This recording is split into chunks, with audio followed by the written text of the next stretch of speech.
There are many important nutrients when it comes to depression, but depending upon your circumstances, vitamin B12, otherwise known as cobalamin, may be a nutrient that you really want to pay attention to.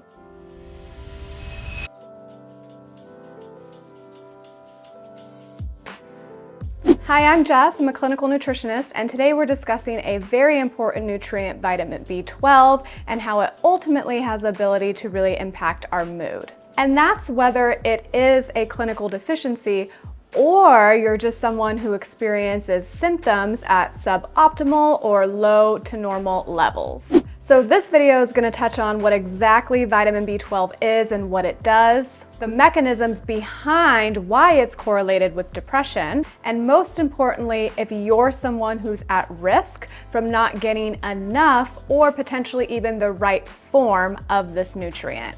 So let's get into it. Vitamin B12 is an essential water-soluble vitamin that plays a crucial role in various bodily functions, including DNA synthesis, nerve function, and the formation of red blood cells. Water-soluble vitamins aren't stored in the body, so we pretty much need a constant supply of them on a daily basis, whether that's through food or through a supplement. A deficiency in B12 can lead to a range of health issues, but it's often associated with neurological symptoms. So if you look up B12 deficiencies, you're likely going to find things like tingling sensations in the hands and feet and anything where there might be some kind of nerve function or nerve damage. But because B12 plays a role in the nervous system and with brain function, deficiencies can also lead to psychological symptoms as well. So while there has always been a plausible relationship between vitamin B12 deficiencies and some of these symptoms like depression, the relationship is pretty complex and for a long time wasn't fully understood. But recently we've developed some pretty good evidence on some mechanisms of actions and way this relationship takes place, in addition to having some studies that verify B12 deficiencies and its impact on overall mental health. So let's talk about B12 and how it can ultimately lead to these symptoms that impact our mood. So B12 does play a role in the production of neurotransmitters. We talk about neurotransmitters a lot on this channel. I know there's some recent evidence that points to the idea that neurotransmitter deficiencies are not the root cause of depression, anxiety, a lot of those mental states. And of course, there are going to be so many root causes of depression. But that being said, we cannot just throw out how neurotransmitters ultimately impact our mood on a regular basis. And in my opinion, we still want to ensure that we have the right building blocks for neurotransmitter synthesis. So B12 is involved in the synthesis of serotonin. Serotonin is synthesized from the amino acid L-tryptophan, and vitamin B12 is involved in that conversion from tryptophan into serotonin. It's also involved in the production of dopamine, as that relies on several nutrients, B12 being one of them. But the main way that vitamin B12 is essential for not only neurotransmitter production, but for many bodily functions that we're going to discuss today is through a process called methylation. So methylation can seem really complex depending upon how it's described or how it's described to you, or if you're looking at images like this trying to depict the process. So I'm going to try and keep it as simple as possible. Methylation is an essential biochemical process in the body that helps regulate activity of cardiovascular, reproductive, neurological, and detox systems, just to name a few. At the most basic level, methylation and demethylation refers to the transfer of methyl groups to and from various bioactive compounds in the body. So these compounds, like proteins, enzymes, hormones, and more, must be methylated in order to function optimally or to create other substances required in the body. And in very simplified terms, sometimes we like to think of methylation as functioning as like an on and off switch in many contexts. So both genes and certain molecules can be activated or deactivated through this process. And this is why this is something that's discussed a lot in the field of epigenetics, that turning the gene on and off. So where does vitamin B12 come into play in this process? So there are several B vitamins, but it's B12 and folate particularly that are like the main players in this process and in this game. Vitamin B12 is like the pitcher, quarterback, some other sports analogy where all of the players on the team are important, but like the game can't really start if no one throws the ball. I feel like this is a good analogy, but I'm gonna move on from it. The body's primary methyl donor is SAMe, and you might be familiar with SAMe because it's a pretty common supplement that people try taking sometimes instead of like an SSRI. It works for some people and it doesn't for others for some pretty complex reasons, some of which do have to do with methylation, but we're not gonna get into that today. What you need to know is that SAMe is actually created from methylated forms of B12 and folate. From B12, folate, and amino acid called homocysteine, the compound methionine is formed, and methionine is the precursor to SAMe. Once SAMe is created, it can donate its methyl groups to various tissues and molecules throughout the body, and this process is known as your methylation pathway. This is why vitamin B12 deficiencies lead to a higher level of the amino acid homocysteine that we just talked about, and high levels of homocysteine are not only risk factors for cardiovascular disease, but have now also been associated with depression.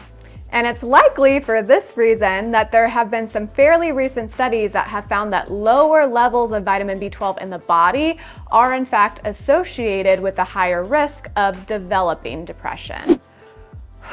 So now that we got through that science, I want to talk about some populations of people that are more at risk for developing either B12 deficiencies or just suboptimal levels. So the first risk factor in potential B12 deficiencies is actually your age. And this is because as we age, our production of hydrochloric acid, which is that stomach acid, does slow down. And stomach acid plays a huge role in actually the absorption and bioavailability of B12. So normally adults over 55 are more prone to vitamin B12 deficiencies. The next risk factor is any gastrointestinal disorder like celiac disease, Crohn's disease, or gastritis that affects the absorption of B12. Any surgery that involves the removal of parts of the stomach or small intestines. And this also includes bariatric weight loss surgeries.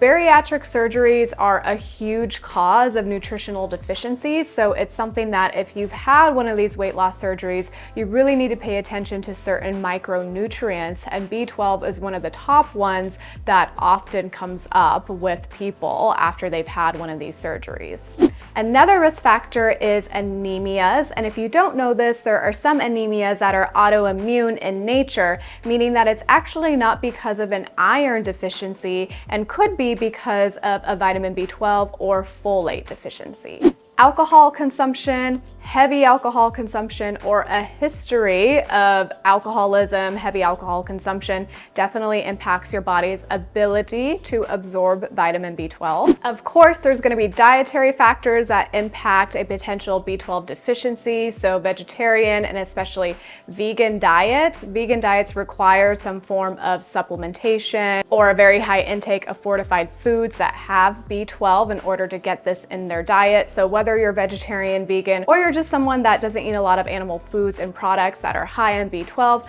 that of course can be a risk factor for deficiencies. And of course, there are various medications that interfere with the body's ability to absorb B12, or they ultimately deplete this nutrient in your body. Some of these medications are very common ones like metformin for blood sugar, proton pump inhibitors, oral contraceptives. So So like I've mentioned in some of my videos before, if you're on any kind of medication, you definitely want to look into the potential nutrient drugs interactions and depletions, because that is not an exhaustive list of all the medications that can impact vitamin B12. And lastly, but maybe the most common, you could be someone with a genetic variant that impacts the process of methylation and your body's ability to utilize certain B vitamins. One of the most common genetic variants that people have heard of is MTHFR, because it's estimated now that like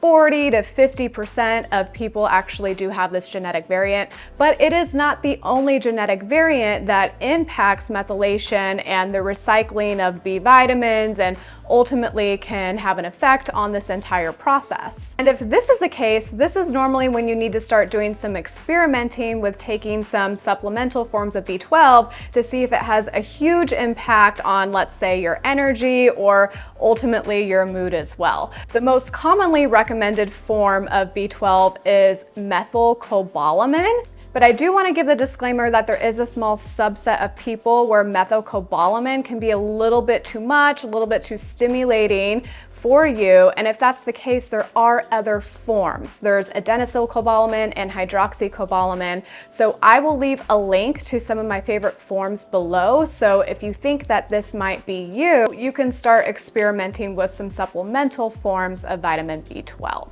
What I really want you to take away from these risk factors and circumstances is that your vitamin B12 levels may not be so deficient that you are going to die or experience some of these more Googled neurological symptoms, but they may still be at, once again, that low suboptimal level, and for you, that could impacting how you feel on a daily basis.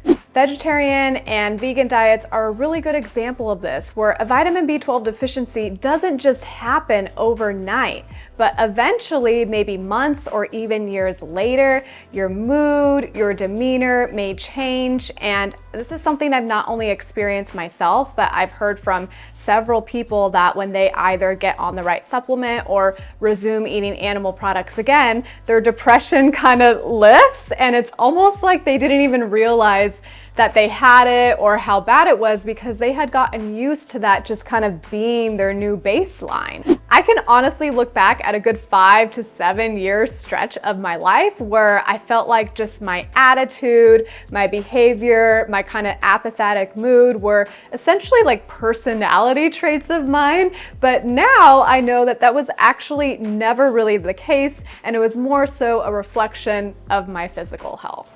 So this video really focused on understanding the etiology of vitamin B12 and depression, but if you want to try boosting your B12 levels from whole food sources, then check out this video here that's going to go through the top 10 and most bioavailable foods that are high in vitamin B12. So hopefully I'll see you in that one.